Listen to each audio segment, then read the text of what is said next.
తొమ్మిదవ రాశి ధనస్సు రాశి. 2025 సంవత్సరం ఆగస్టు నెలలో ధనుర్రాశి వారికి ఏ విధంగా ఉండబోతుందో గురువుగారిని అడిగి తెలుసుకుందాం. 2025 సంవత్సరం ఆగస్టు నెల ధనస్సు రాశి. ఈ ధనస్సు రాశికి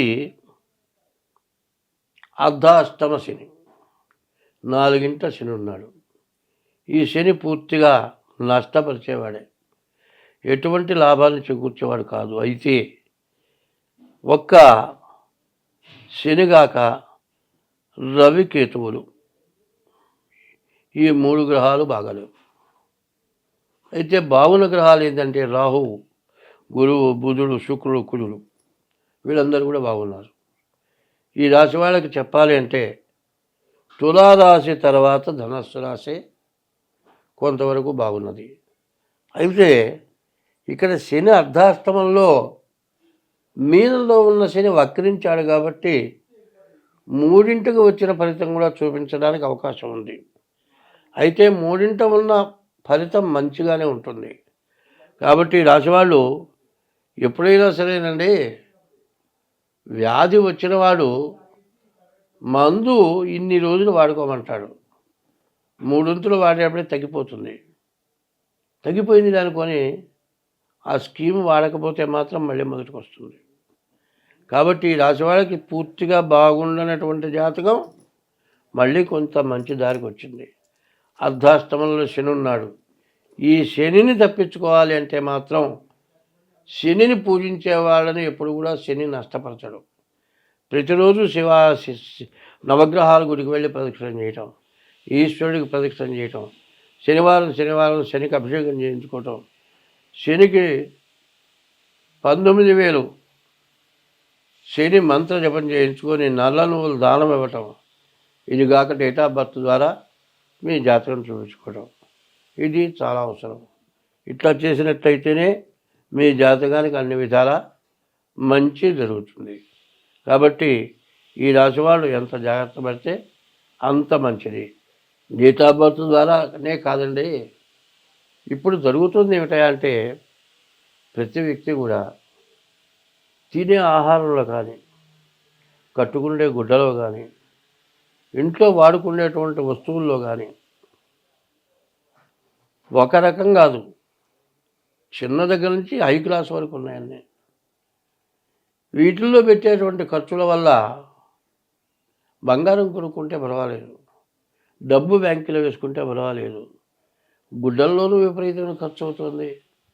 మరి తినే ఆహారాల్లో బయటికి పోతే చైనీ ఫుడ్స్, అవి తిని వాంతులు విరోచనాలు ఏమైనా 2-3 చూసాయి ఈ వారంలో. మరి మామూలుగా తినే ఆహారం మీద వాటి మీద ప్రేమ ఎక్కువై అట్లాంటి ఖర్చులు పెట్టుకొని, అనవసరమైనవి పెట్టుకొని, ఇట్లాంటి కష్ట దశలో డబ్బులు లేక ఇబ్బందులు పడేటువంటి పరిస్థితులు వస్తున్నాయి. ఇటువంటి పరిస్థితులు రాకుండా ఉండాలంటే ప్రతి వాళ్ళకి కూడా బడ్జెట్ ఉండాలి. అంటే మేము బడ్జెట్ తెలియని వాళ్ళవా, మేము తెలివి తక్కువ వాళ్ళవా అని అందరినీ నేను అంటలా. అందరూ కూడా నేను కూడా ఒక్కోసారి ఖర్చు పెట్టే అట్లాగే దాని మీద ఆశ అట్లాంటిది. మరి ఫ్యాన్సీ ఐటమ్స్ మీద ఆశ మామూలుగా ఉండదు. ఆ ఆశ వల్ల తర్వాత కష్టపడుతున్నారు.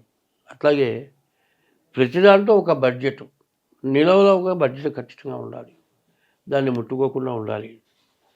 అత్యవసరమైన టైంలో తప్పనిసరైనప్పుడు దాన్ని ముట్టుకుంటే ఇన్ని బాధలు మాత్రం రావు. ఇన్ని బాధలే కాదు, మనం తింటూ ఒకటిగా పెట్టడం చాలా అవసరం. అయినా కుక్కకి ఒక విస్తట్లో అన్నం పెట్టి పంచపక్ష పరమాన్నాలు కలిపి అక్కడ పెడితే 4 కుక్కలు వస్తాయి. ఈ 4 కుక్కలు వస్తే ఈ కుక్క ఏం చేస్తుంది తెలుసా, విస్తర పట్టుకుని పైకెత్తి ఇసురుతుంది. విసిరేటప్పటికి చల్లా చెదురుగా పడుతుంది. అది ఎందుకు విసురుతున్నాయి అంటే అన్ని కుక్కలు తినటం కోసం విసురుతుంది. అంటే కుక్కల్లా కూడా మనం అందరికీ పెట్టే స్థితిలో లేవనేది మనం మూగజీవులను చూసి నేర్చుకోవాల్సిన అవసరం చాలా ఉంది. అందులో ప్రత్యేకించి చెప్పేది ఏంటంటే, ఒక బోయవాడు రామచిలకను కొట్టడానికి బాణం ఎక్కువ పెట్టాడు. ఖచ్చితంగా రామచిలుకకు దెబ్బ తగిలే పరిస్థితి వచ్చింది. గండు చీమ పోయి మడివి కుట్టింది. ఊరి తప్పింది, రామచిలుక ఎగిరిపోయింది. సరే అది పోతే పోయిందండి. ఓ రోజు గండు చీమ నీళ్ళలో పడ్డది. నీళ్ళలో కొట్టుకుపోతుంది. అదే రామచిలుక ఏం చేసింది, ఓ చెట్టు ఆకు తుంచుకొని వచ్చి ఆ నీళ్ళ దగ్గర అడ్డం పెట్టింది. ఆ గండు చీమ ఆకు మీదకి ఎక్కింది. దాన్ని తీసుకొచ్చి ఒడ్డునేసింది. అప్పుడు రామచిలకని కాపాడిన గండు చీమని కాపాడిన రామచిలుక ఎంతో ఆనందపడ్డాయి. అట్లాగే మనం కూడా మరి ఇతర జీవరాశుల్ని కాకుండా మన జీవనంలో కూడా మనల్లో మనం బాగుంటాం.